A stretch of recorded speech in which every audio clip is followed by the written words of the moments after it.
Okay. All right. So, Savannah, welcome back to the Savannah Business Showcase. Yay, Jazz, thank you. Anytime. I'm here once again with Josephine Johnson. Yes, sir. Singer extraordinaire. Oh. Talented extraordinaire. Worldwide, soon to be worldwide, no name. So, Josephine Johnson. I love you.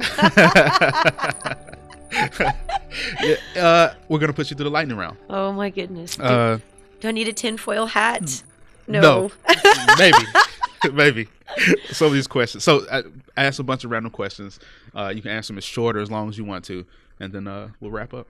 Okay. All right. I'm brave. What did you want to be as a kid, and how does that relate to your current business? I've always wanted to be a singer. I've always known this. You want to know the song I used to sing? Mm-hmm. Greatest Love of All by Whitney Houston. I used to torture my neighbors with that song. I love that song. Yes. I've always been a singer. How have you approached failure in life? Oh, usually I'll go home and I'll sit on my bed. I might cry for a minute depending on how big the failure is. And then I always get right back up and I keep on going no matter what. Yeah. People downplay failure sometimes and just say it's just a stepping stone, but you have to kind of take a moment to deal with it. When the house burnt down in California, when that was a huge setback, and so I definitely cried on that. I definitely did, but I knew, all right, there's got to be I'm going to get right back up and I'm going to go and do it. Right. And I had good people around me too. That's key. Yeah. Advice for new entrepreneurs. Know your market, know your audience. And once you know that, also know what it is that you want to say and what it is that you have to offer. And sometimes what people want is very different from what you have to offer. And you have to find that happy middle where you aren't compromising yourself, but you still are able to find people who support and like and love what you do. How did you get your first gig? Do you remember your first gig? Oh my goodness. It's probably a talent show. I think, does a talent show count? Sure, yeah. I think it was a talent show in 8th grade. And I just went out and I did it. I had to audition for the talent show, and then I got in the talent show, and then I think I won the talent show. Really? Yes. Awesome. And you sung? I sang. Okay. Yes. Yeah. Awesome. These boots are made for walking. That's very Indiana song. It is, right? You said you have siblings, no kids, but so you said you have little neighborhood kids. Yes, I do. Okay, so what are you going to teach them about, I guess, following their passion? Or like, what are you going to like hope to instill in them from your time together? Oh man, the lightning round. They don't know what to make of me because I dress a little differently, and sometimes they'll see me in my dresses getting ready to go to a gig because they see me load up the car and carry down this huge Marshall amp that's like 65 pounds. So they always see me doing that.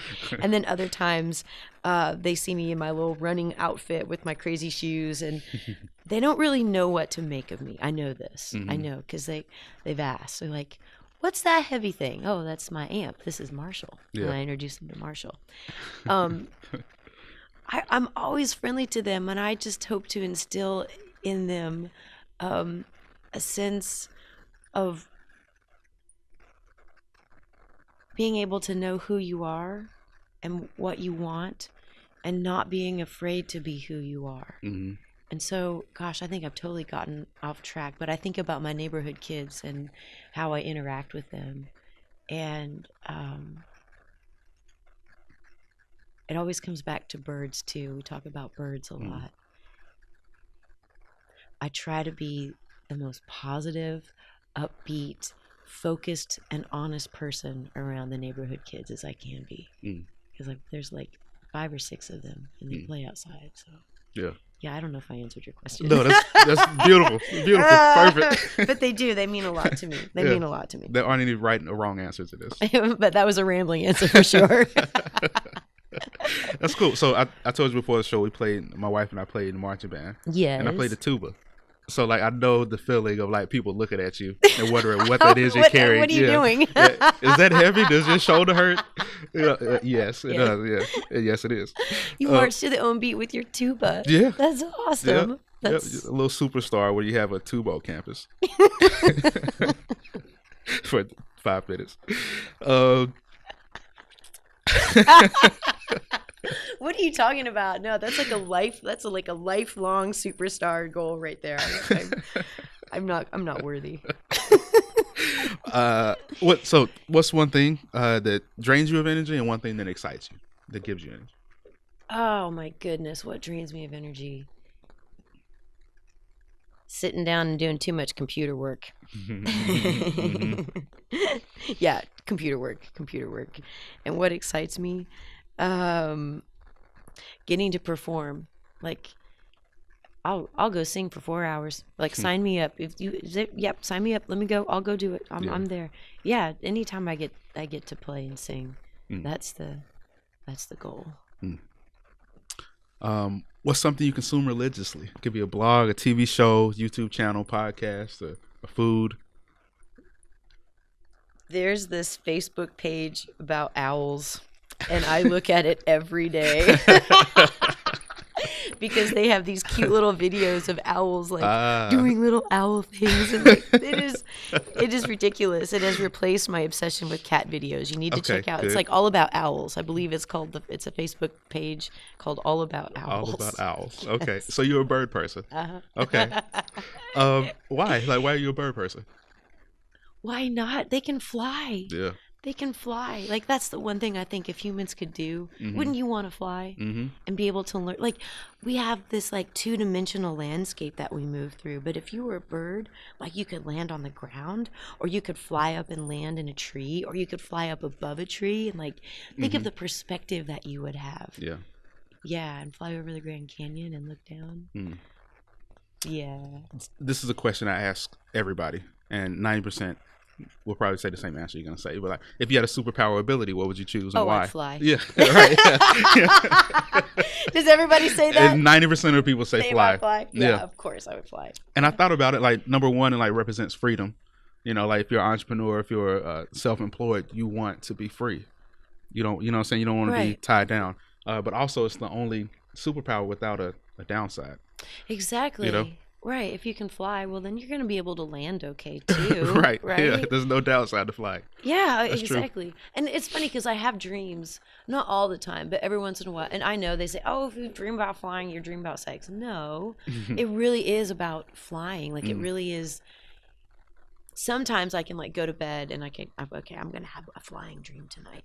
Okay. And it usually is, I'm like a bird or something, or I've found like something to put on my arms that will make it like their wings. So, yeah.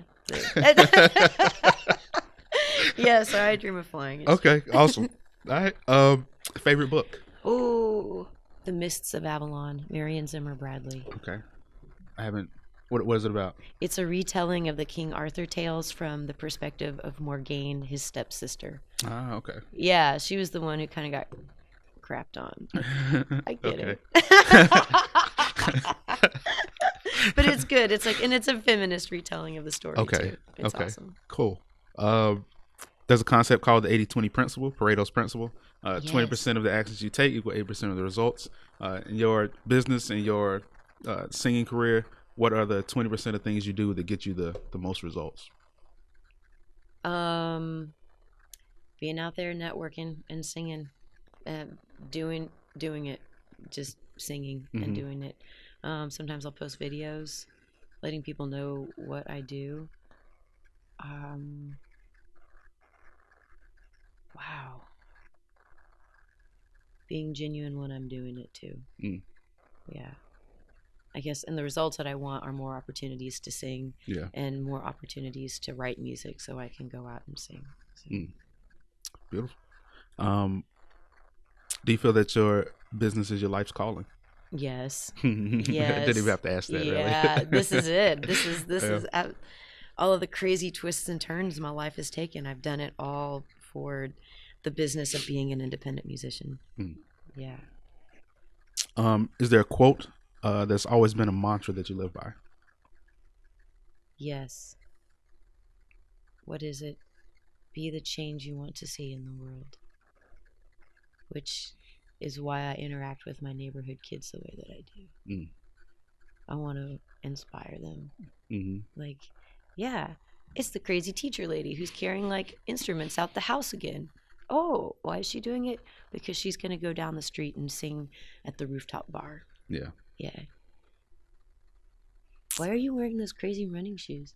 Because they're more comfortable than the heels I have to put on and stand on in for 3 hours. Right. Okay. 2 more. If you could live anywhere in the world, where would it be? San Francisco. Okay. San Fred. And last one. Advice for entrepreneurial kids and kids who are entrepreneurial. Do a lemonade stand. Do something when you're young that you have the resources to do and offer to people, and note what it's like doing that and what you can learn from that experience. Yeah, my cousins and I, we did a lemonade stand once, and we learned like what it takes to do that. And you can't charge 10 cents for the lemonade, Right. you know? And we figured out, well, we wanted to do like squeeze real lemons. That was too expensive, so we couldn't do that. We realized we needed to have money to invest in it before we actually set up our lemonade stand. It was actually a very big learning experience. You have to have money in order to make money. Yeah.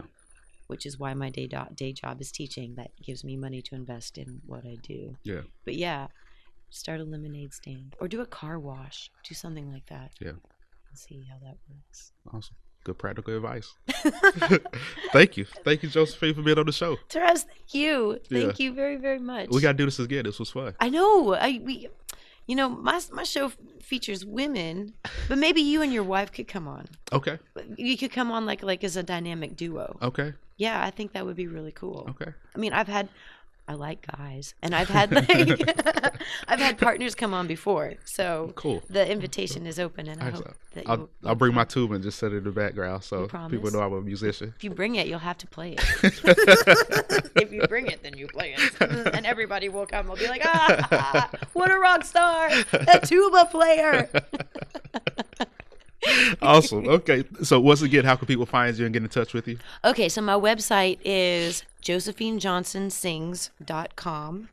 The Kickstarter is Josephine Johnson's Tiny Telephone Studio Record on Kickstarter. You can also find me on Instagram at josephine.johnson. Beautiful. All right. Well, as always, thank you guys for joining us this Wednesday. I appreciate you for listening. Like Josephine said, be the change you want to see in the world. Go out there and do something impactful. Go out there and help somebody close to you. Be there for somebody this week and have a good life. I love you guys. I love you, Therese. I think Therese. Oh my God, I said it wrong. Therese, I love you. You're awesome. Thank you. Thank you for being on the show. Cool.